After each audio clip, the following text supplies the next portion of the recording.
Solve तो करो पूरा, हो गया तुम्हारा पूरा?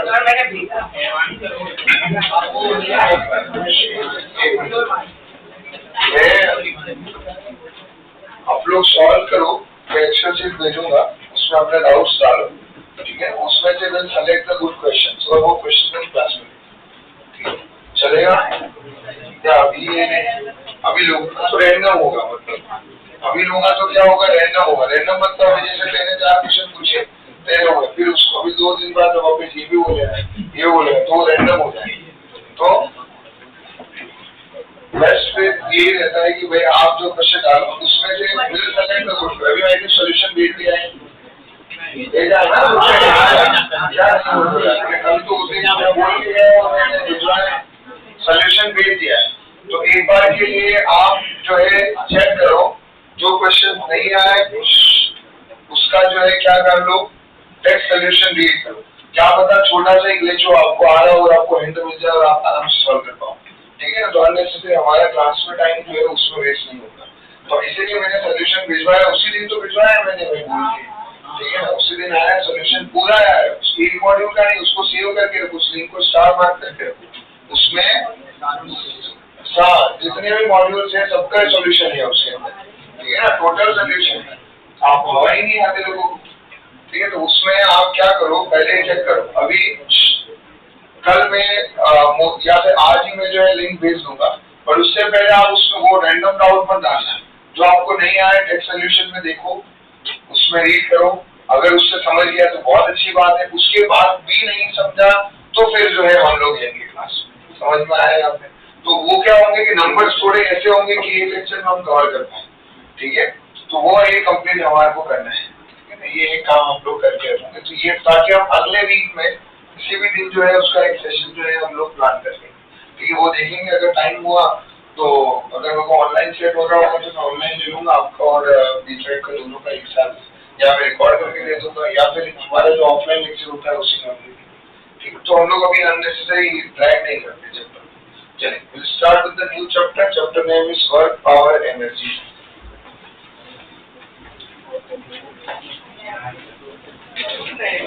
और अगर कोई पीवाईक्यू में 2023 का पीवाईक्यू होगा तो मैं 1-2 लिंक भेजूंगा वीडियो के, ठीक है ना? मेरी रिकॉर्डेड है, तो 23 के तो सारे पीवाईक्यू मैंने उसमें सॉल्व करवाए हैं, तो उसमें से भी आप देख सकते हैं। Work, power, energy.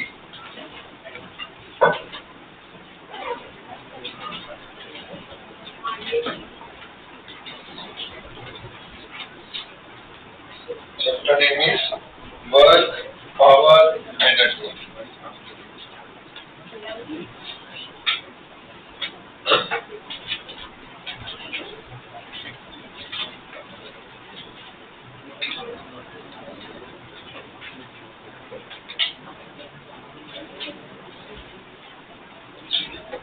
काइनेमेटिक्स हो गया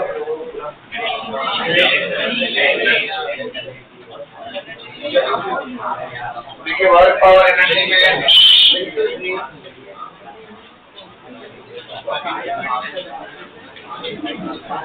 सबसे पहला जो टॉपिक हम पढ़ रहे हैं वो है वर्क। फर्स्ट जो हम टॉपिक पढ़ने वाले हैं दैट इज वर्क। अब वर्क का मतलब क्या होता है इसको हम समझते हैं। आप सब लोगों ने वैसे वर्क के बारे में पढ़ा है, मैंने समझा है कि वर्क का मतलब होता है कि जब भी किसी भी बॉडी पे फोर्स लग रहा हो तो उस फोर्स की वजह से बॉडी में क्या आता है, डिस्प्लेसमेंट आता है, इसको हम क्या बोलते हैं, वर्क। अगर मैंने फोर्स लगाया है, जैसे डोर दिखाई दे रहा है, इस डोर पे मैं फोर्स अप्लाई कर रहा हूँ, लेकिन मेरे इस फोर्स से डोर में कोई डिस्प्लेसमेंट नहीं है, इसका मतलब जो है मैंने कोई वर्क डन नहीं किया है, ठीक है? तो वर्क का एक सिंपल सा मतलब क्या हो गया है कि ये रहा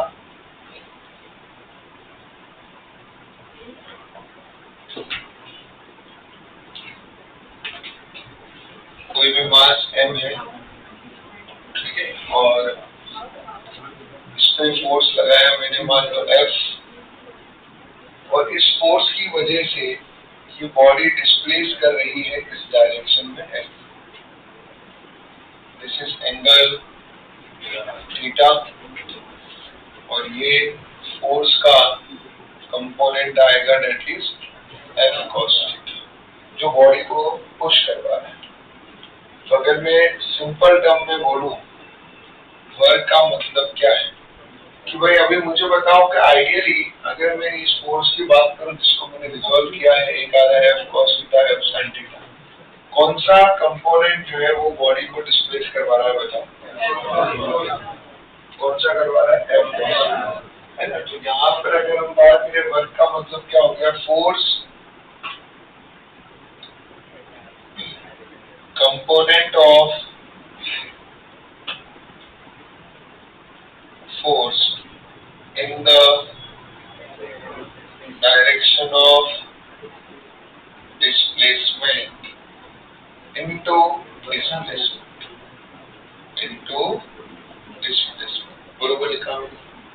तो वर्क को W से डिनोट किया, कौन सा कंपोनेंट आ रहा है डिस्प्लेसमेंट की डायरेक्शन में, थीटा इनटू s। तो वर्क का फॉर्मूला आया that is Fs cos theta, that is Fs cos theta. F का मतलब मैग्नीट्यूड ऑफ फोर्स, इसका मतलब magnitude of displacement, and theta का मतलब एंगल बिटवीन, ये देख पा रहे होंगे आप, थीटा का मतलब क्या हो गया, एंगल बिटवीन फोर्स एंड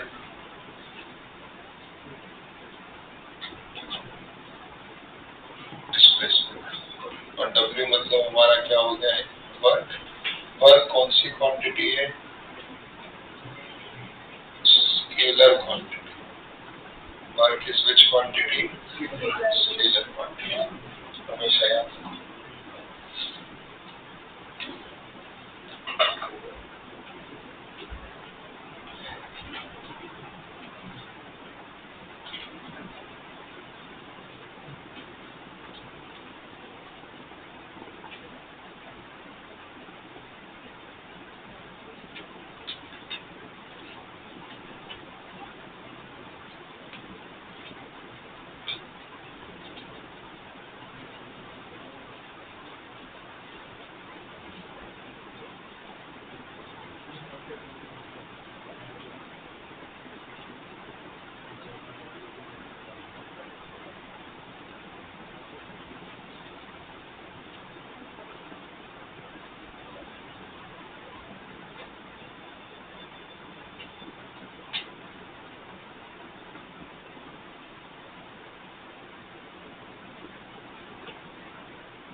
हो गया कि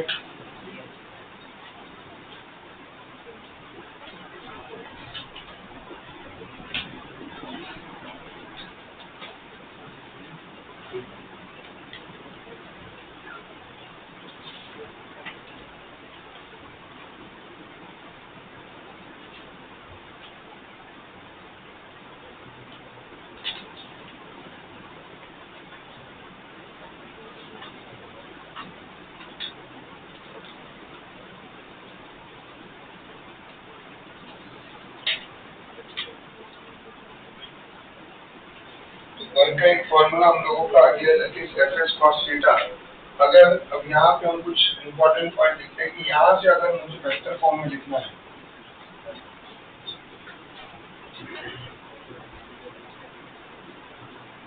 एफ एस कॉस थीटा का मतलब क्या हो रहा है, ये आपको ये कौन सा प्रोडक्ट लग रहा होगा यहाँ पे, डॉट प्रोडक्ट है ना। तो एफ एस कॉस थीटा को what we can write, we can write vector dot displacement vector, vector dot displacement vector, क्या लिख सकते हैं हम इसको, F vector dot displacement vector आराम से। उसके बाद में अगर यहाँ से हम लोगों ने सिंपल सा लिखा F vector dot displacement vector, अगर कांस्टेंट वेक्टर दिया हुआ है, अगर कांस्टेंट फोर्स दिया हुआ है, हमेशा याद रखो ये एफ एस कॉस थीटा वाला फॉर्मूला कब यूज करते हैं, जब आपका फोर्स क्या हो कांस्टेंट, क्या हो फोर्स हमारा कांस्टेंट। तो इफ फोर्स इज कांस्टेंट, अगर आपका फोर्स क्या है कांस्टेंट है, तो उस केस में आप टू फाइंड वर्क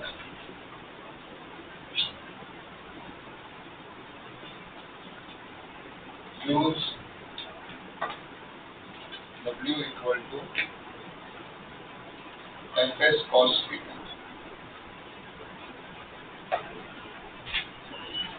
यहाँ तक की क्लैरिटी है कि अगर कांस्टेंट फोर्स हुआ तो हमारे को यही फॉर्मूला यूज करना है।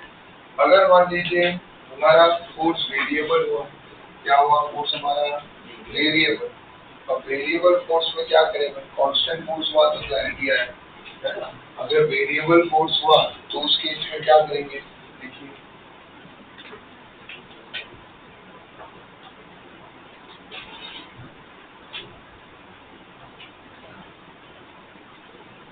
फोर्स इज वेरिएबल, क्या है फोर्स तुम्हारा वेरिएबल है। मान लीजिए आपका फोर्स जो है वो क्या हो, वो फंक्शन ऑफ एक्स हो या फंक्शन ऑफ डिस्प्लेसमेंट हो, क्या हो वो function of displacement, force is the function of displacement, क्या हो फोर्स तुम्हारा फंक्शन ऑफ डिस्प्लेसमेंट। तो उस केस में अगर मुझे वर्क डन निकालना है तो क्या करूंगा मैं, that work done is equal to integration of force into small displacement ds और ये आ जाएगा cos थीटा। थीटा अगेन इसका मतलब क्या, angle between force and displacement. तो उस केस में आप इंटीग्रेट करके क्या निकाल पाओगे, टोटल वर्क, क्या निकाल पाओगे टोटल वर्क। अगर जब भी जहाँ जहाँ इंटीग्रेशन होता है वहाँ हम और क्या कर सकते हैं बताओ, एरिया अंडर द कर्व, याद है हम लोगों को। तो अगर मान लीजिए फोर्स और डिस्प्लेसमेंट के बीच में ग्राफ दिया हुआ है, क्या दिया हुआ है ना, क्या दिया हुआ है, ग्राफ दिया हुआ है, note number 4, graph between, theta का मतलब आपको लिख देता हूँ, angle between force and displacement, graph between force and displacement is given, force और डिस्प्लेसमेंट के बीच का क्या दिया हुआ है हम लोगों को, ग्राफ दिया हुआ है। तो उस केस में हम लोग क्या करेंगे, जैसे मान लीजिए हमको कुछ इस तरीके का कर्व दिया हुआ है,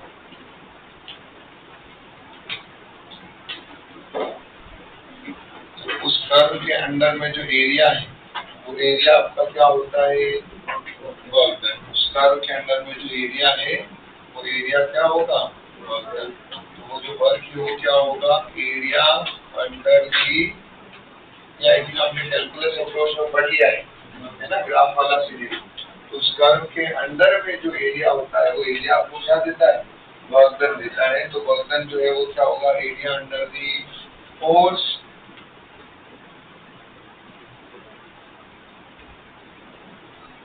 डिस्प्लेसमेंट कर्व। और चाहे तुम ऐसा भी बोल सकते हैं, this work is equal to, इसको अगर हम चाहे तो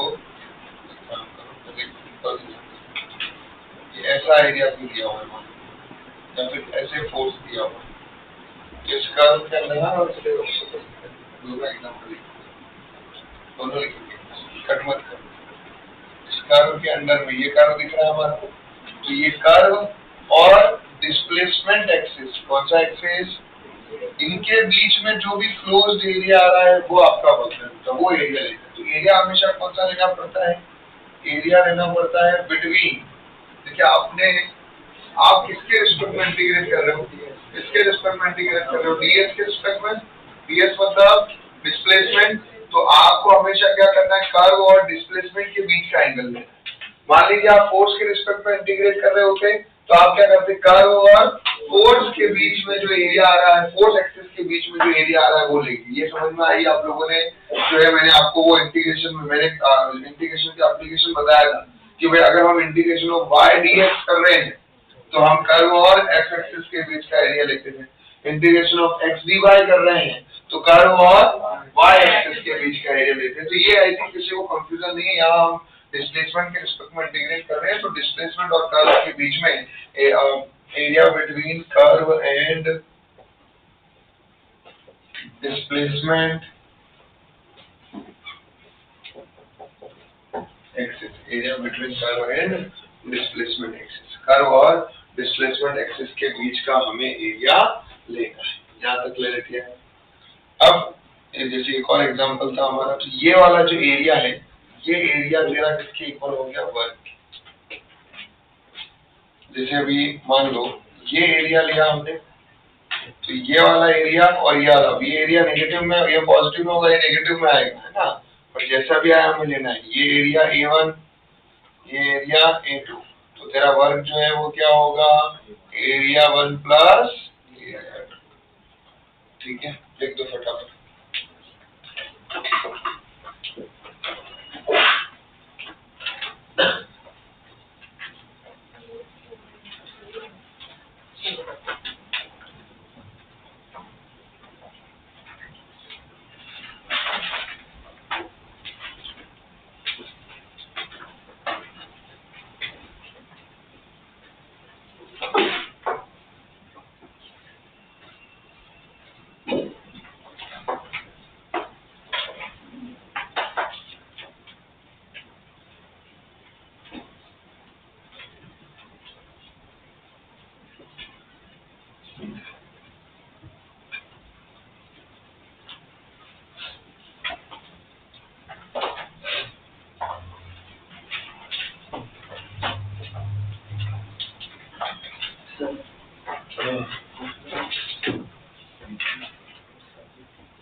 हो गया कि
चलिए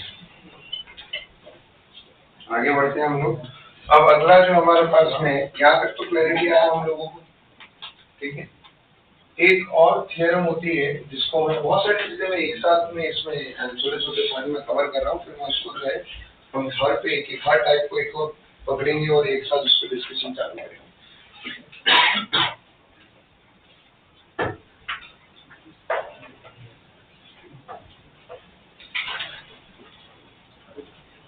नोट नंबर 5। अभी तक आपने देखा कि वर्क के आपके हिसाब से तो एक ही फॉर्मूला होता था, फोर्स इनटू डिस्प्लेसमेंट, लेकिन फॉर्मूला एक्चुअली में क्या है, एफएस कॉस थीटा।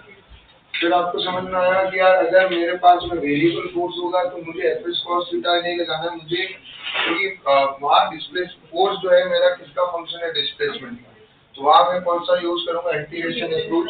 उस फोर्स जो भी डिस्प्लेसमेंट का फंक्शन है उसको डीएक्स के रिस्पेक्ट में क्या करूंगा, इंटीग्रेट करूंगा। फिर हमने देखा अगर ग्राफ दिया हुआ है मुझे तो क्या करना है भाई, जो एरिया अगर फोर्स और डिस्प्लेसमेंट का will give you the work. चौथा जो है, अगर मुझे निकाल, इसको हम बोलते हैं, ये जो एक बार आ रहा है इसको बोला जाता है वर्क एनर्जी थ्योरम। क्या बोला जाता है इसको, वर्क एनर्जी थ्योरम। मतलब मैं वर्क को एनर्जी की फॉर्म में लिखना चाह रहा हूँ, किसकी फॉर्म में लिखना चाह रहा हूँ, एनर्जी की फॉर्म। अभी आपको एक्चुअली में वर्क एनर्जी थ्योरम दुनिया जो है एनर्जी पढ़ाने की बात बताती है, पर आई होप सबको जो है काइनेटिक एनर्जी का फॉर्मूला पता है, तो हम पहले भी कर लेंगे तो कोई फर्क पड़ने वाला नहीं। ठीक है, जनरली मैं भी पहले वैसे ही करवाता था, लेकिन आज इस साल मेरा मन थोड़ा अलग है, तो मैं एक साथ में आ जाएंगे ताकि आपके दिमाग में भी रहे कि ये हमारे पास में मेथड से टू फाइंड दी वर्क। तो वर्क एनर्जी थ्योरम, देखो नाम में ही समझ में आ रहा है कि इसके अंदर हम कोई ना कोई वर्क और एनर्जी के बीच का क्या निकाल रहे हैं, रिलेशन। ठीक है, एक्चुअली में वर्क एनर्जी थ्योरम का स्टेटमेंट जो होता है वो होता है नेट वर्क डन। क्या होता है, नेट वर्क डन। नेट मतलब ये टोटल वर्क डन है ना, this is your total work done. उस बॉडी पे, उस सिस्टम पे जितने भी फोर्सेस लग रहे हैं उन फोर्सेस की वजह से जो वर्क डन हो रहा है उसकी बात चल रही है।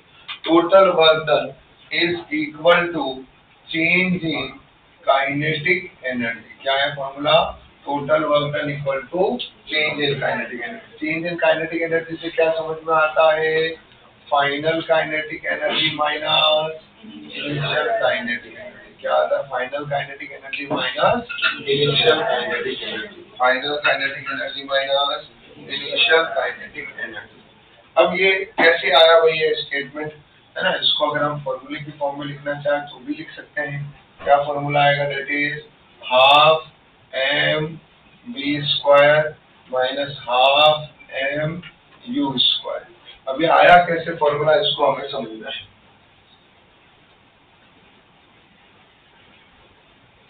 देखिए ये दिखाई दे रहा है हमारे पास में। अब इसके अंदर जो है ये मास m है, ठीक है, और हमने जो यहाँ पे इसके पास इनिशियल वेलोसिटी क्या थी u, और फिर इसके पास में वेलोसिटी हो जाती है कितना, फाइनल वेलोसिटी v हो जाता है। हमने इस पे फोर्स अप्लाई किया F, ये नेट फोर्स। अब नेट फोर्स मतलब अभी आप समझिए कि भाई और भी किसी डायरेक्शन में फोर्स लग रहा होगा तो this is your total force. मैं एक साथ दिखा रहा हूँ, अलग अलग बहुत सारे फोर्स नहीं दिखा रहा हूँ। नेट फोर्स लग रहा है और इस नेट फोर्स की वजह से ये इनिशियल वेलोसिटी u से कहाँ तक पहुंची, v तक, और इस पहुंचने में कितना टाइम, मतलब कितना डिस्टेंस ट्रैवल किया उसने। मेरे पास में काइनेमेटिक्स की इक्वेशन होती है v square minus u square equal to 2 into a into a। इसमें मैंने माना कि मान लो एक्सेलरेशन कांस्टेंट, मान लो नेट फोर्स कांस्टेंट है। नेट फोर्स अगर वेरिएबल भी हो तो भी हम इंटीग्रेशन के अप्रोच से करेंगे तो सेम रिलेशन ही आएगा, क्योंकि ये डेरिवेशन बोर्ड्स में नहीं है। तो मैं आपको सिंपलेस्ट तरीके से जो डिराइव हो सकता है वो डिराइव करके बता रहा हूँ। ठीक है, अगर अब मैं चाहूँ स्टाइल मानने के लिए तो मैं इंटीग्रेशन के अप्रोच से भी इसको सॉल्व कर सकता हूँ, लेकिन स्टाइल अभी इम्पोर्टेंट नहीं। v square minus u square equal to 2a ये दिया हुआ है। अब अगर मैं इसको क्या करूँ, हाफ m से इससे मल्टीप्लाई कर दिया मैंने, हाफ m से मल्टीप्लाई कर दिया, इसको मैंने मल्टीप्लाई कर दिया है m/2 से, -/2 से मल्टीप्लाई किया। देखो क्या आएगा, m/2 E square minus m/2 u square 2as into m/2 क्या होगा बताओ? 2 से 2 कैंसल। तो अभी आपको क्या दिख रहा है? हाफ mv स्क्वायर मतलब क्या हो गया? काइनेटिक एनर्जी है ना। और उसमें v क्या है तुम्हारा? Final velocity. तो कौन सी काइनेटिक एनर्जी होगी बताओ? Final kinetic energy.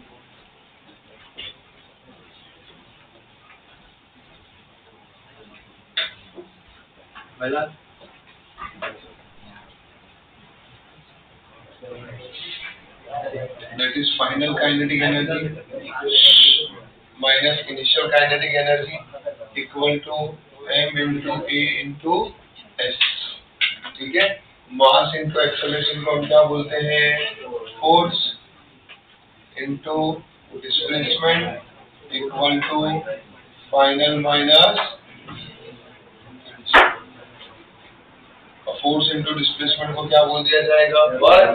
तो यहाँ से और ये फोर्स भी फोर्स इससे मास इंटू एक्सेलरेशन से कौन सा फोर्स आता है? नेट फोर्स आएगा। तो net force into displacement will give you the net work. क्या देगा आपको? Net work. ये टोटल वर्क है ना। उस बॉडी पे जो भी फोर्स लग रहे होंगे, जितने भी फोर्सेस लग रहे होंगे, उन फोर्सेस की वजह से जो नेट वर्क बना है, ये उसकी बात है। ठीक है। ये अब अगर एक ब्लॉक को सर्किट के थोड़ा साइड में रख दिया तो डिस्प्लेसमेंट तो होगा, तो इस वाले फॉर्मूला से तो आएगा, लेकिन उसमें अगर रेस्ट टू रेस्ट मोशन है तो काइनेटिक एनर्जी 0 हो जाएगा। तो 0 हो जाएगा। इससे तो आएगा ना, जिससे तो ये वाला फॉर्मूला तूने क्या किया बता? तूने घसीट के उसको रेस्ट पे रखा, तो तूने पहले उस पे ड्राइविंग फोर्स लगाया। अब रेस्ट पे रखने के लिए वापस रिटार्डिंग फोर्स लगाया, तो तेरा नेट फोर्स भी तो 0 हुआ। तो इसको रेस्ट पे ला रहा है, तो रेस्ट पे लाने के लिए भी तो तूने कुछ ना कुछ रिटार्डिंग फोर्स तो लगाया हो। तो तेरा नेट फोर्स आइडियली वापस 0 ही हो गया ना।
आपको मैं इसका पूरा क्वेश्चन नहीं भेज रहा हूँ, वो आप अगले लेक्चर में या तो प्रिंट निकाल के लाओ।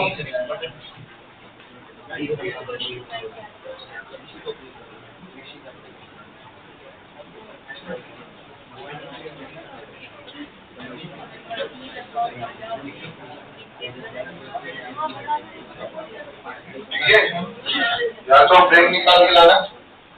हाँ बोलो। नेगेटिव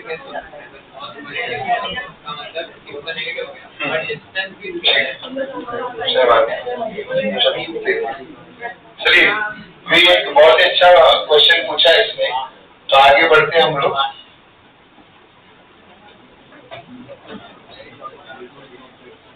कि भाई जो वर्क है हमारा वो कौन सी क्वांटिटी है, तो भाई स्केलर क्वांटिटी है तो वो नेगेटिव कैसे होगा, हमारे दोस्त ने पूछा। ठीक है, अगर वेक्टर क्वांटिटी है तो उसमें क्या होने वाला है, स्केलर है तो नेगेटिव वर्क कैसे हो सकता है। ठीक है, तो अब ये हमें सब देखते हैं, तो लिखेंगे अभी टाइप्स ऑफ वर्क, लिखना है अभी टाइप ऑफ वर्क।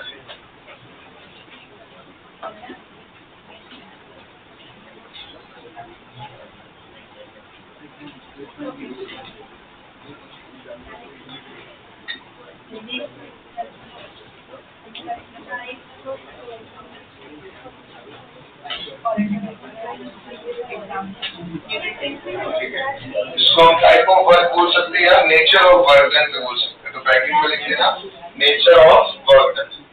अब नेचर ऑफ वर्क डन की हम बात कर रहे हैं, तो मुझे जो है वर्क के 3 नेचर बेसिकली दिखाई देते हैं। पहला होता है पॉजिटिव वर्क। पॉजिटिव वर्क कब आएगा, जब आपका थीटा जो है आइडियली 90 डिग्री से कम या 90 डिग्री से कम हो। सिंपल सी बात है, जब थीटा की वैल्यू क्या हो 90 डिग्री से कम हो, तो आपको कौन सा वर्क देने वाला है, पॉजिटिव वर्क। फॉर्मूला जो है, अगर मुझे यहाँ पे ये जो वर्क हमें मिलेगा वो पॉजिटिव मिलेगा, क्योंकि कॉस थीटा जो है 90 से कम वाले केस में क्या होता है, हमारे पॉजिटिव में होता है। अगर मुझे मैक्सिमम पॉजिटिव वर्क निकालना है, क्या निकालना है मुझे, मैक्सिमम पॉजिटिव वर्क, तो उस केस में मैं क्या चाहूंगा कि मुझे कॉस थीटा की भी कौन सी वैल्यू रखनी है, मैक्स वैल्यू रखनी है, और वो कॉस थीटा की मैक्स वैल्यू होती है +1। और ये कॉस थीटा की मैक्स वैल्यू मुझे मिलती है जब थीटा की वैल्यू क्या हो, 0। क्या हो, थीटा की वैल्यू 0। तो यहाँ पे जो मुझे वर्क मिलेगा that is Fs cos 0, that work is your max work, और ये मैक्सिमम वर्क होगा तुम्हारा कुछ नहीं, force into displacement.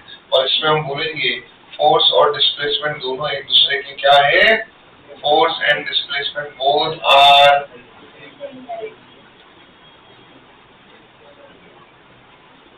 Parallel to each other. समझ में आ रहा है, जिस डायरेक्शन में हमने फोर्स लगाया बॉडी उसी डायरेक्शन में क्या कर रही है, मूव कर रही है। दूसरा जो इसका नेचर है वो है नेगेटिव वर्क। कौन सा आ रहा है यहाँ पे, नेगेटिव वर्क। अब यार ये नेगेटिव वर्क कैसे हो गया, क्या क्यों आ रहा है भाई, और स्केलर क्वांटिटी हो तो पॉजिटिव हो सकती है, नेगेटिव भी हो सकती है और 0 भी हो सकती है। यहाँ नेगेटिव का मतलब डायरेक्शन से नहीं होता है, यहाँ नेगेटिव का मतलब होता है 0 से कम। ये तो पता है हम लोगों को। वेक्टर में नेगेटिव साइन लग रहा होता तो आप क्या बोलते थे, वो नेगेटिव साइन डायरेक्शन के साथ जाए। स्केलर में नेगेटिव साइन लग रहा है तो आप बोल ही नहीं सकते हो ये डायरेक्शन के साथ जाए, क्योंकि स्केलर में नेगेटिव डायरेक्शन को नहीं दिखाता है, स्केलर में नेगेटिव दिखाता है कि वैल्यू 0 से कम है। यस और नो। तो यार यहाँ पे जब हमारे एंगल थीटा की वैल्यू जो है वो 90 डिग्री से क्या आ रही होगी, ज्यादा आ रही। तो जब 90 डिग्री से ज्यादा आ रही होगी तो उस केस में मेरे को cos थीटा का वैल्यू जो है वो नेगेटिव में मिलना शुरू हो जाएगा, क्योंकि हमें ये भी पता है कि दो वेक्टर के बीच का एंगल जो है ना वो 0 से 180 के बीच में है। 180 से ज्यादा दो वेक्टर के बीच का एंगल नहीं होता है, ये कान खोल के सुन लें।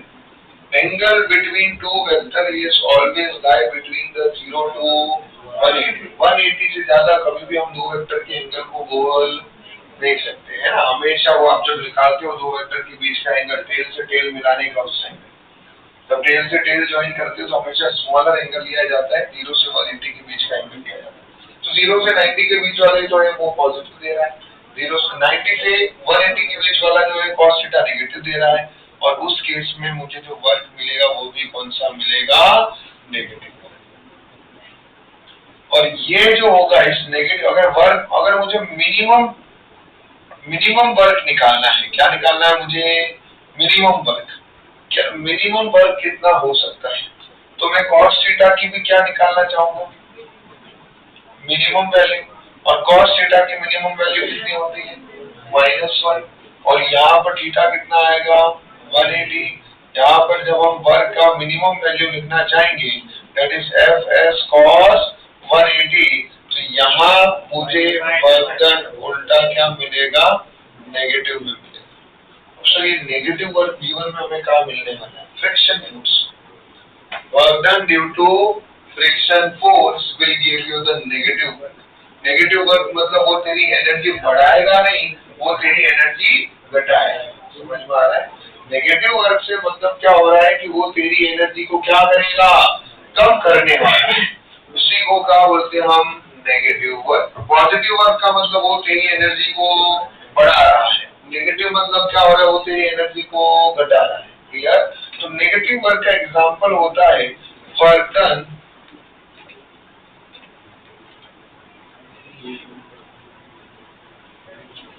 ड्यू टू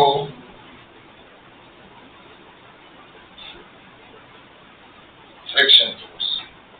इसमें क्या होता है, नेगेटिव वर्क में हमेशा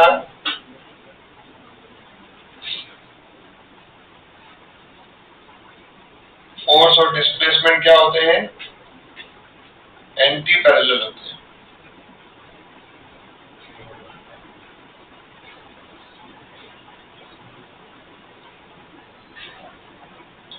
सर जीरो वर्क कब आएगा, या तो थीटा 90 हो, या फोर्स 0 हो, या डिस्प्लेसमेंट 0 हो।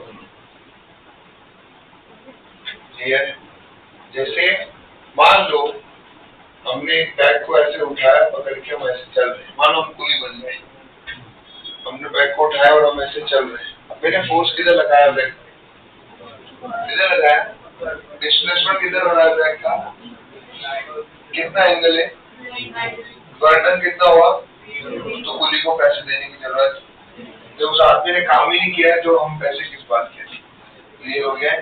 तो फोर्स लग रहा है कौन सी डायरेक्शन में, डिस्प्लेसमेंट लग रहा है कौन सी डायरेक्शन में, तो उस केस में जो है हमारा वर्क, हाँ अगर बैग को ऐसे पकड़ के चल रहे हैं तो मैक्सिमम वर्क हो रहा है, तो मैक्सिमम पैसे देंगे। क्लियर हो गया। तो यहाँ एक चीज समझना है कि एंगल पे भी डिपेंड करेगा, वर्क डन जो है वो हमारा 0 आने वाला है।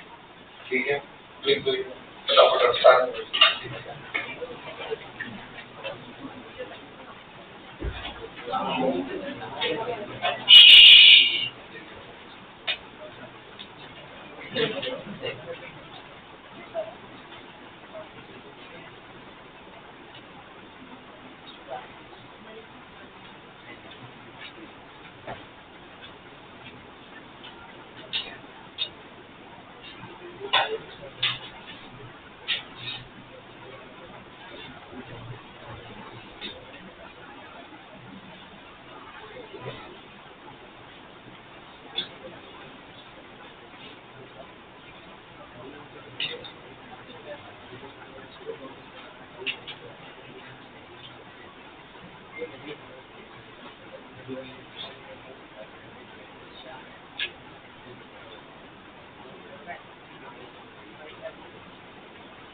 यहाँ पे हो गया क्या?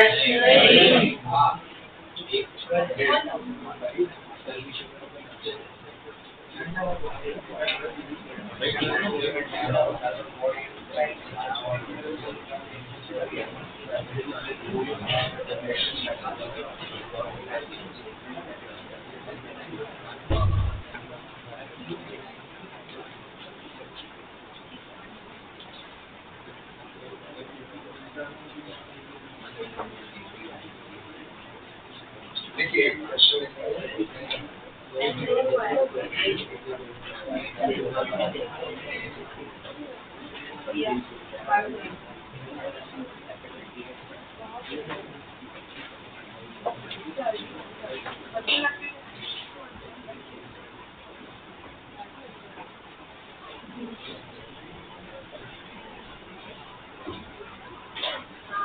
अगला लेक्चर में लेके आएंगे प्रिंट आउट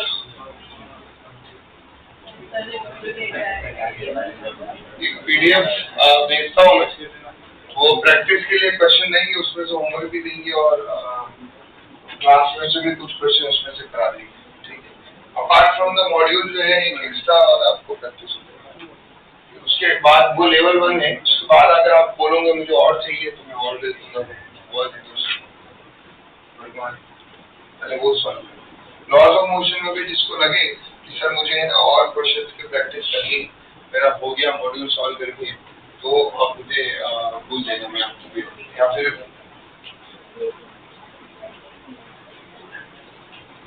वैसे तो अभी आप सॉल्व कर ही रहे होंगे, अगर भी एक्चुअली सॉल्व कर लिया हो रहा है एक्चुअली सॉल्व।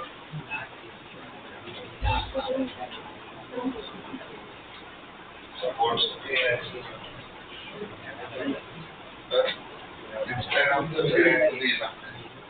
अरे यार तुम्हारा को ऐसा लगता है कि हम लोग रिप्लाई जाते जब तक यहाँ से घर पहुँचते जब तक ही 9 बज जाते, 9 बजे के बाद रात में 2 घंटे फैमिली को तो देंगे नहीं देंगे, फिर सुबह 7:30 बजे निकल गया हुआ 2 घंटे तो भाई जिंदगी में, अब 2 घंटे वो फोन पड़ा रहता है साइड में, उसके बाद में जैसे सुबह उठो ना तब तक वो सारे चैट नीचे चले जाते, इतने दुनिया भर के ग्रुप हैं।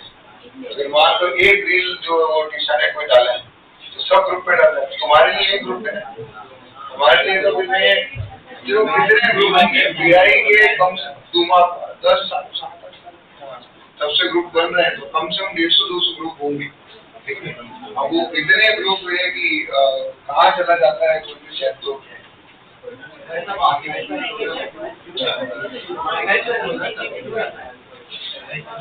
चल रहे हैं जो विचार करें बहुत जब वो नहीं इम्पोर्टेंट नहीं है, वो कितने एग्जिट किए हैं, लेकिन अभी वाले ग्रुप में अभी देखो जैसे तुम्हारा 10 तो तुम्हारे बैच हो गए, अब लास्ट ईयर वाले बच्चे बेचारे अभी काउंसलिंग चल रहा है कुछ वो ये तो वो वाले ग्रुप है, और उसके बाद में अभी ये तुम्हारे 12th वाले बच्चे उनके ग्रुप है, तो तुम खुद ही काउंट करो ना, 10 तो तुम्हारे हाँ दिए होंगे, 2-4 हमारे टीचर के ग्रुप चल रहे होंगे एक्सटर्नल, फिर उसके बाद लास्ट ईयर के तो 25 ग्रुप तो ऐसे ही काउंट हो गए, पेरेंट्स ग्रुप हो गए तो 10 तो तुम पेरेंट्स और 10 पेरेंट्स हो गया, वो तो भूल ही गया।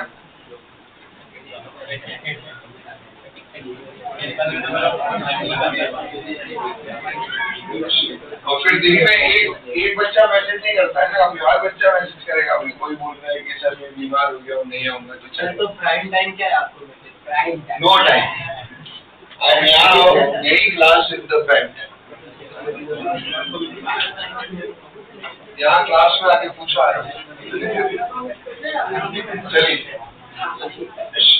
अब वो कभी कभार किसी की किस्मत होती है खाली बैठे हुए, और उसके बाद ये क्या है कि मान लो आप केमिस्ट्री पढ़ा है या आप कोई थियरी का सब्जेक्ट पढ़ा रहे हो या कोई थियरी क्वेश्चन है, तो आप क्या कर सकते हो कि उसका आंसर दे सकते। अब अगर मान लो अभी मैं लेक्चर में हूँ और मैंने किसी का रिप्लाई देख भी लिया, तो भी आप मुझे बताओ कि क्या मैं उसको भी आंसर देने लायक हूँ। फिजिक्स में क्वेश्चन ऐसे होते, पहले तो इतना बड़ा पैराग्राफ होगा वो पढ़ो, फिर 2 मिनट आप पेन लो उसको सॉल्व करो फिर भेजो ना, तो उसके लिए आदमी के पास में जो है क्या है कि वो 5 मिनट बैठा हुआ भी, तुम्हारे को ऐसा लगता है कि तुमने 12 बजे भेजा है और आदमी 12 बजे जो है तुम्हारे को जो है रिप्लाई दे रहे हैं, कोई पूछा आप भी मार्केट में बोल रहे हैं तो आप रिप्लाई दीजिए। एक्सपेक्टेशन इतनी हाई रखी हुई है हमसे क्या होगी। चलिए ये ऑर्गन के बारे में हो गया। अब इसकी यूनिट के बारे में डिस्कस करते हैं।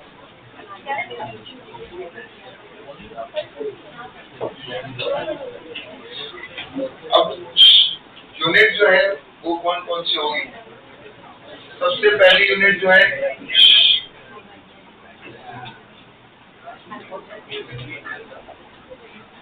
यूनिट ऑफ वर्क जो है, अगर हम बात करें तो सिंपल टर्म में एक तो होता है न्यूटन मीटर, जिसको हम 1 जूल भी बोल सकते हैं। दूसरा यूनिट क्या है, 1 joule equal to 10 to the power, अरे लाइन का आगे है, ठीक है। उसके बाद में अगर हम बात करें, ठीक है, बाकी कुछ यूनिट्स जो है आपको एनर्जी में लिखवाएंगे। कैलोरी भी होती है बट लेकिन वो किसकी होती है, हमारे एनर्जी की यूनिट रहती है, ठीक है। एक और यूनिट होती है जो आगे जाके आपको हो जाएगी इस चैप्टर में, आपस में वो है इलेक्ट्रॉन वोल्ट, ईवी। पता है आपको, और ईवी मतलब इलेक्ट्रॉन वोल्ट, ईवी मतलब क्या होता है, इलेक्ट्रॉन वोल्ट। आपस में डिस्कशन नहीं, बार बार नहीं बोलना। 1.6 into 10 to the power -19 joule, ठीक है। अगर मान लीजिए 1 MeV है, MeV मतलब क्या होता है, मेगा इलेक्ट्रॉन वोल्ट या मिलियन इलेक्ट्रॉन वोल्ट। अगर इसको मुझे कन्वर्ट करना है किसमें, ईवी में, तो वो कितना होता है, 10 टू द पावर 6 ईवी होता है, क्लियर। तो इसको मल्टीप्लाई करेंगे तो कितना आएगा, देखो 1.6 into 10 to the power -13 joule, ठीक है। उसके बाद में अगर मुझे जूल को एमईवी में कन्वर्ट करना है तो आप क्या करते हो, इससे डिवाइड करते हो। तो डिवाइड करने के बाद में जो फैक्टर बचता है वो है 6.25 into 10 to the power 12 MeV, clear है। एक और यूनिट होती है जो आपके लाइट बिल में लिखा हुआ आता है, वो आता है 1 किलोवाट आवर, kWh, बताइए। ये हमारे लाइट बिल में लिखा हुआ आता है। इसको अगर मुझे जूल में कन्वर्ट करना है तो कैसे करोगे, 1 किलोवाट मतलब क्या हो गया है, kilo 1000 joule per second into R, ऐसे ही कुछ है। आर्स को भी कन्वर्ट कर दो किसके अंदर, सेकेंड में, तो कितना आएगा 3600 सेकेंड। तो क्या आएगा, इसको सॉल्व करेंगे तो 3.6 into 10 to the power 6 joule.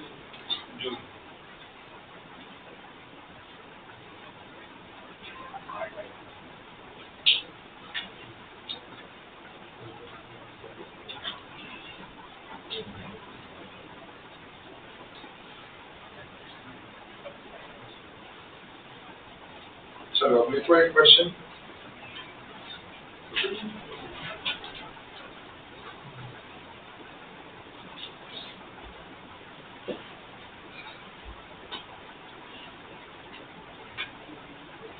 A block of mass capital M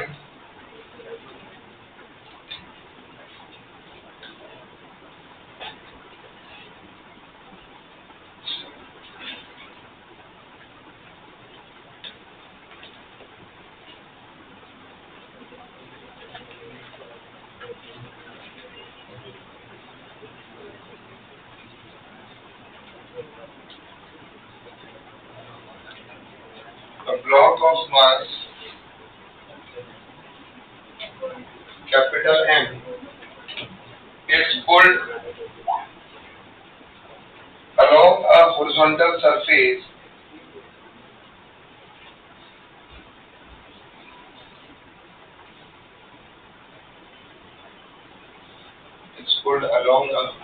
surface by applying a force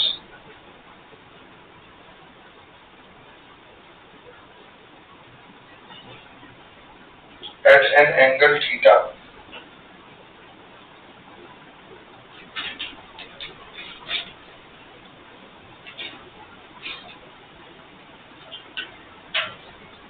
By applying a force at an angle theta with horizontal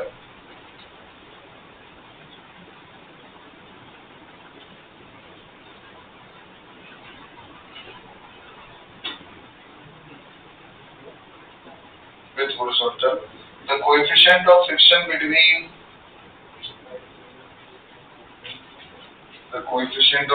between block and the surface is mu.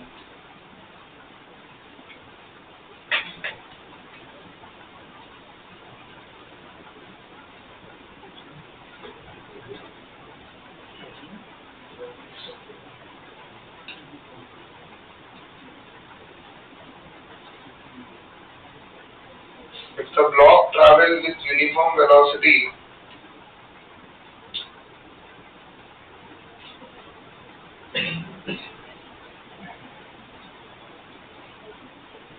find the work done by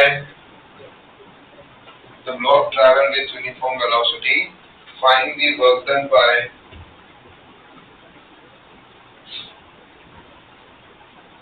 applied force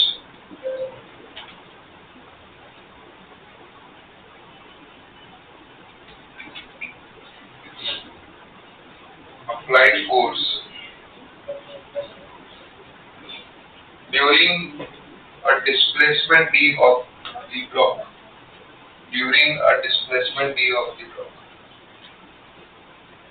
चलिए करके दिखाइए.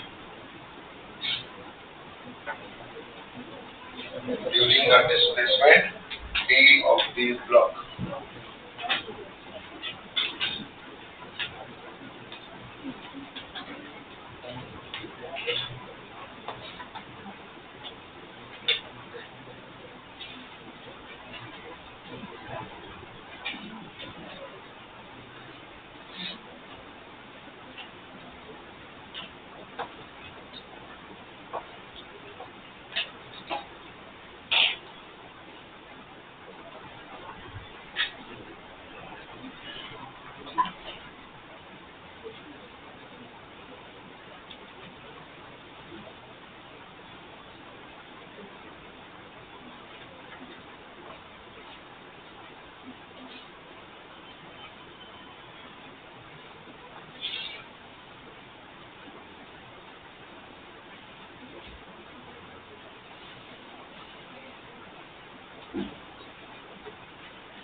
क्या है answer? mu m dt. mu m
भाई क्या दिया हुआ है? ब्लॉक का मास m है और इसको हम पुल कर रहे हैं along the horizontal surface by applying a force at an angle theta with horizontal.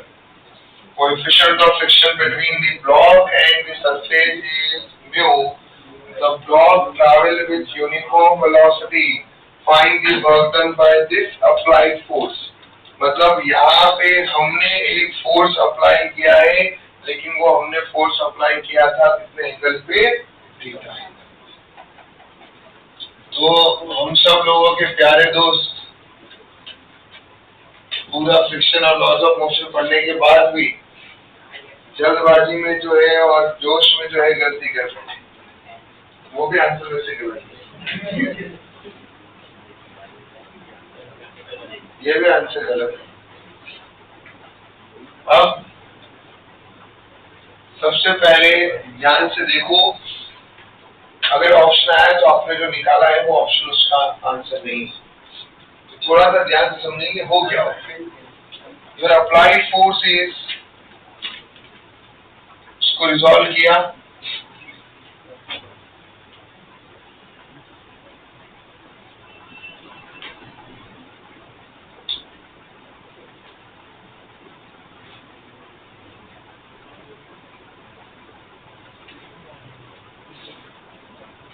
Friction force contact की वजह से नॉर्मल रिएक्शन रेट आया है mg। फ्रिक्शन फोर्स का फॉर्मूला होगा, क्योंकि वो बोला है कांस्टेंट वेलोसिटी से, that is mu into n। क्या बोला गया, वो एक यूनिफॉर्म वेलोसिटी के साथ जा रहा है। आपस में मत उलझे हुए रहो। क्या बोला है, वो एक यूनिफॉर्म वेलोसिटी के साथ जा रहा है। अगर यूनिफॉर्म वेलोसिटी के साथ जा रहा है, इसका मतलब कहीं ना कहीं बैलेंस कंडीशन में है। एक्स डायरेक्शन में भी नेट फोर्स यूनिफॉर्म वेलोसिटी है भाई, मतलब एक्सेलरेशन तो तेरा जीरो ही है। एक्स डायरेक्शन में भी नेट फोर्स जीरो, राइट का फोर्स इक्वल टू लेफ्ट का फोर्स। वाई डायरेक्शन में भी नेट फोर्स जीरो, तो upward force equal to downward force. Upward force है F sine theta plus N equal to M. यहाँ से एन का value हमें मिला, that is mg minus F sine theta, बरोबर लिख रहा हूँ मैं। इसको उठा के यहाँ डाला मैंने, तो यहाँ से मुझे इक्वेशन मिला F cos theta equal to mu into N में आ रहा है mg minus F sine theta. Clear? आपको लगा होगा कि सर मेरे आंसर, हमने भी तो एफ कॉस थीटा निकाला, लेकिन आपका आंसर किसकी फॉर्म में आ रहा है, एफ की फॉर्म। और जो हमारा फाइनल आंसर जो दिया गया है वो किस फॉर्म में दिया गया है, देखो वो आपको एफ की फॉर्म में दिया हुआ नहीं है। तो आपको क्या करना पड़ेगा, इन शॉर्ट इसको पूरा ओपन करना पड़ेगा और यहाँ से एफ को फाइंड आउट करना पड़ेगा। तो F cos theta is equal to mu M G minus mu F sine theta. सही लिख रहा हूँ मैं आप? इसको इस तरफ लिया और f कॉमन बाहर निकाला तो आएगा क्या, cos थीटा। ये इधर आके नेगेटिव, इधर आके पॉजिटिव हुआ, प्लस म्यू साइन थीटा। अरे ये समझ में आया क्या किया मैंने? और उसमें से f कॉमन बाहर निकाल दिया है, that is equal to mu f।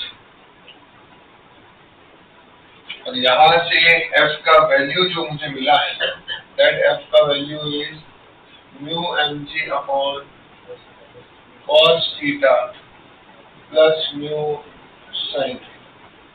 अब मुझे वर्क डन निकालना है। वर्क डन का मेरा फॉर्मूला है F into displacement D into cos theta. से लिखा है मैंने। अब क्या करेंगे, फोर्स का वैल्यू तो आ ही चुका है, that is mu mgd upon cos theta plus mu sine theta into cos। This will be your final. चलिए अगला क्वेश्चन देखते हैं।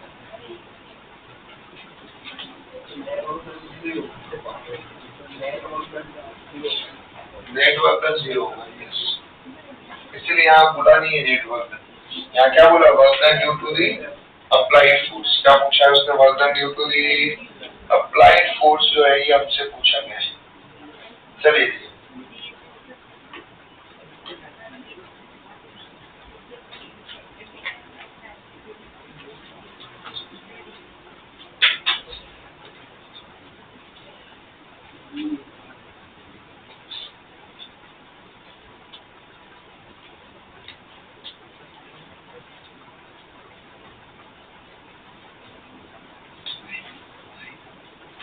अगला क्वेश्चन देखो। अगला क्वेश्चन वैसे भी आप वेक्टर में करके बैठे हो, पर मैं फिर भी एक सेफर साइड करवा दूं।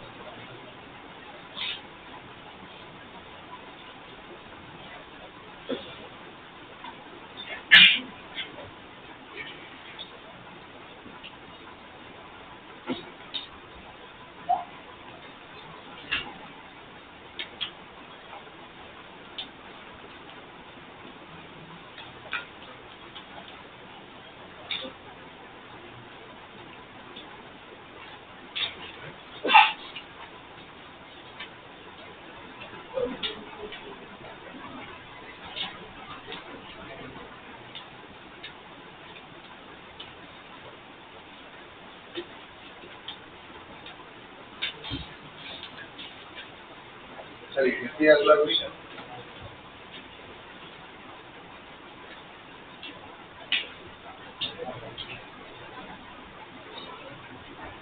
A force of 21 Newton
question देखे तो कितने सॉल्व किए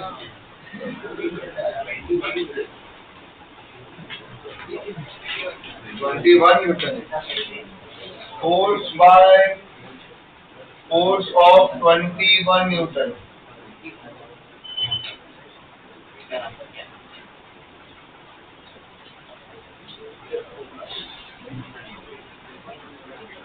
क्या है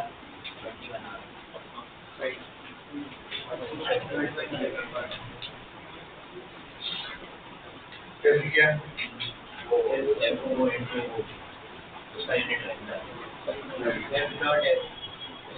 हमारे को यहाँ पे सबसे पहले वेक्टर फॉर्म में दिया हुआ है। पहले फोर्स वेक्टर निकालें। फोर्स वेक्टर कैसे निकालेंगे हम लोग 21 न्यूटन जो है उसके अलोंग जा रहे हैं, तो ये तो मैग्नीट्यूड हो गया, इनको क्या करना पड़ेगा यूनिट वेक्टर, तो इसकी डायरेक्शन और फोर्स वेक्टर की डायरेक्शन सेम है, तो हमें फोर्स वेक्टर का क्या निकालना पड़ेगा यूनिट वेक्टर निकालना पड़ेगा। फोर्स वेक्टर का यूनिट वेक्टर कैसे निकालेंगे हम लोग, that is vector upon 8 magnitude. तो क्या होगा हमारे पास 2 4 9 मतलब 3 मतलब 7 into 2 I cap plus 2 J cap plus K cap। इसको सॉल्व किया तो कितना आया 14 I cap plus 14 J cap plus 7। उसके बाद में डिस्प्लेसमेंट वेक्टर की अगर हम बात करें that is S2 minus S1 है ना, फाइनल पोजीशन माइनस या R2 vector minus R1 vector, final position minus initial position. Final position is this, initial position is this, final minus initial करूंगे तो क्या आएगा 2 minus 1 I cap plus 4 minus 2 J cap plus 2 minus 5 1 K। ये आता है सबको।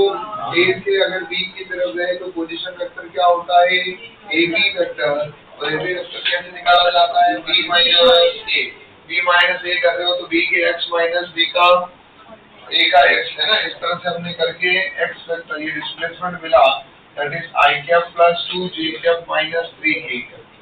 Now you have the displacement, now you have the force vector.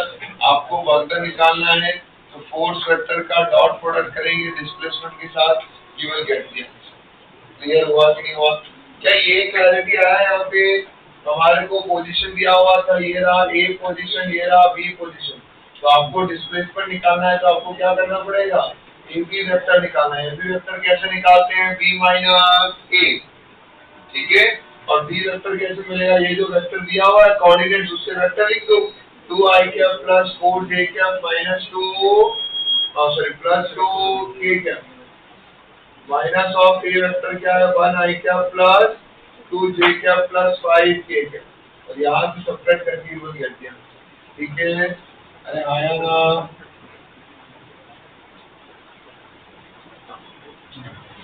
Final position, initial position,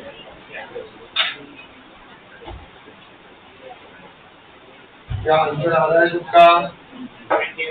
21। चलिए अगला,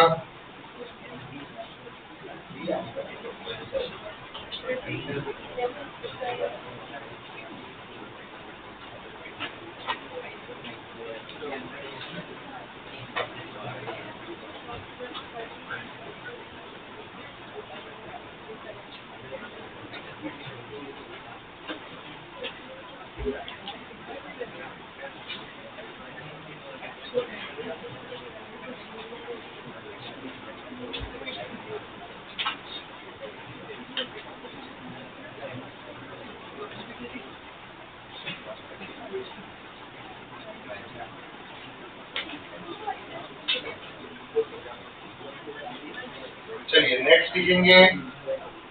नेक्स्ट लिखो work done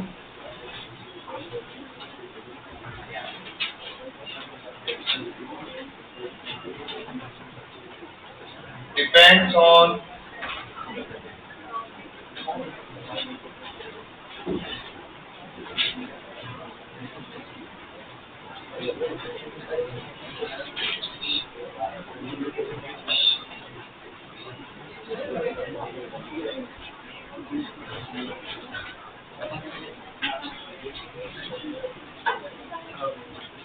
work depends on frame of reference.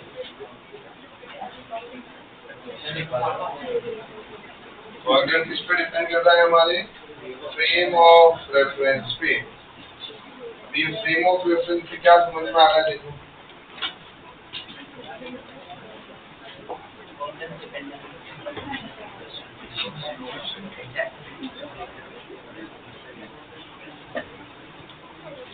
Depends on frame of reference. ये note में एक पॉइंट बढ़िया से लिखेंगे, work किस पे डिपेंड कर रहा है? हमारा फ्रेम ऑफ रेफरेंस।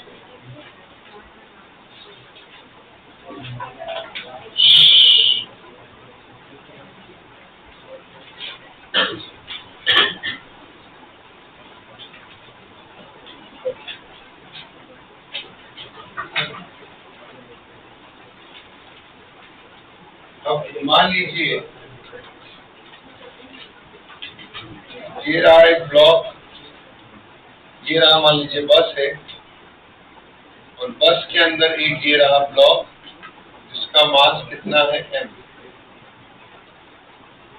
हमने फोर्स अप्लाई किया कितना? h। कितना फोर्स अप्लाई किया आपने? h। बस के अंदर डिस्प्लेसमेंट आया s। t टाइम में बस कितना डिस्प्लेस कर रही है? s displacement.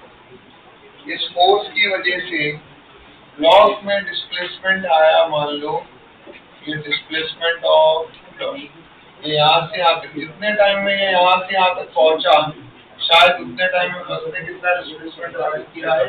s distance travel. अगर मैं आपसे पूछूं work done by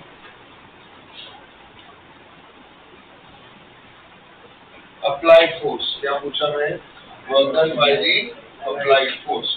work done by the applied force अगर आपको निकालना है, इसकी वजह से वर्क डन निकालना है, अप्लाइड फोर्स की वजह से वर्क डन निकालना है, तो ये जो वर्क डन होगा उसका फॉर्मूला क्या होगा, फोर्स तो है ही है, और ये हम देख रहे हैं विथ रिस्पेक्ट टू बस। बस के अंदर देख रहे हो, किसके अंदर देख रहे हो, बस के अंदर। बस के अंदर जो है work done due to applied force कितना है, क्या निकालना है आपको, work done due to applied force with respect to the bus देखना है। तो उस केस में आपका जो डिस्प्लेसमेंट होगा वो क्या लेंगे आप बताओ, ये जो ब्लॉक का डिस्प्लेसमेंट दिखाई दे रहा है that is S of block ही आएगा। ये भी, ये इसको एक काम करो, इसको एस नॉट से रिपोर्ट करो, क्योंकि ब्लॉक का डिस्प्लेसमेंट दोनों केस में ब्लॉक का डिस्प्लेसमेंट लेंगे हम लोग। तो वो यहाँ पर क्या होगा, पहले केस में कितना, बस के अंदर कितना डिस्प्लेसमेंट है, एस नॉट।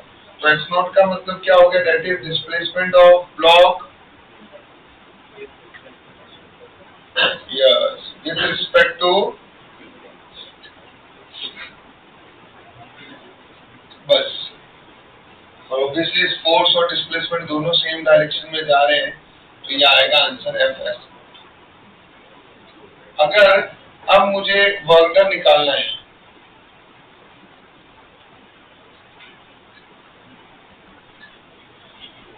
और ये निकालना है हमें विथ रिस्पेक्ट टू ग्राउंड, क्या निकालना है ये हमें with respect to ground, ground के रिस्पेक्ट में देख लें, तो उस केस में आपका डिस्प्लेसमेंट कितना होगा बताओ, एस प्लस एस ऑफ बस, डिस्प्लेसमेंट ऑफ बस प्लस एस नॉट। दोनों सेम डायरेक्शन में इसलिए ऐड हुआ, अपोजिट में होता तो सबट्रैक्ट होता। कॉस, क्योंकि ये जो मुझे मिला है ये भी क्या है, ब्लॉक का ही डिस्प्लेसमेंट है, लेकिन ये किसके रिस्पेक्ट में है, ground. Displacement of block with respect to ground.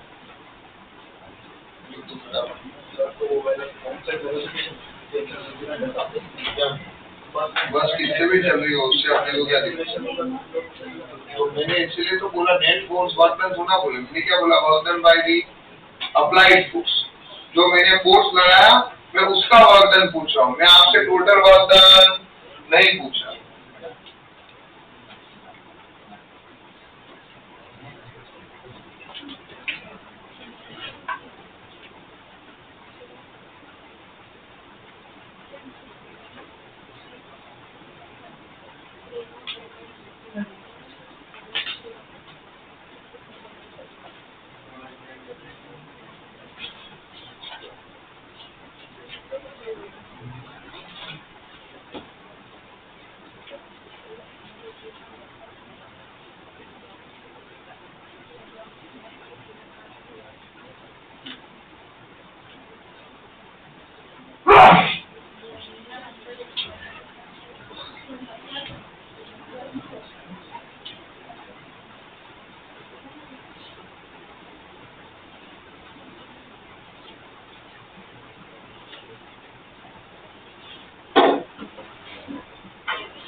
चलिए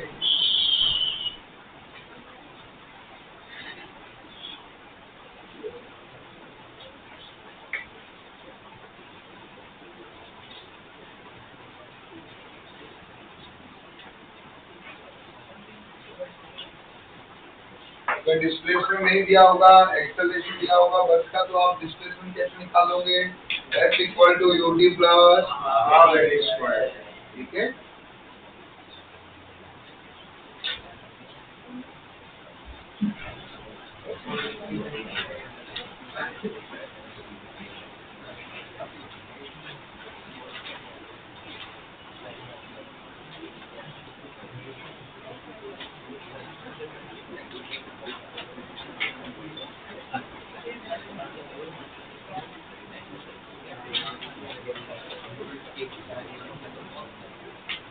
क्लियर हुआ यहाँ तक? अभी होमवर्क दे दिया आपको, थोड़ा ऑडियो निकालो।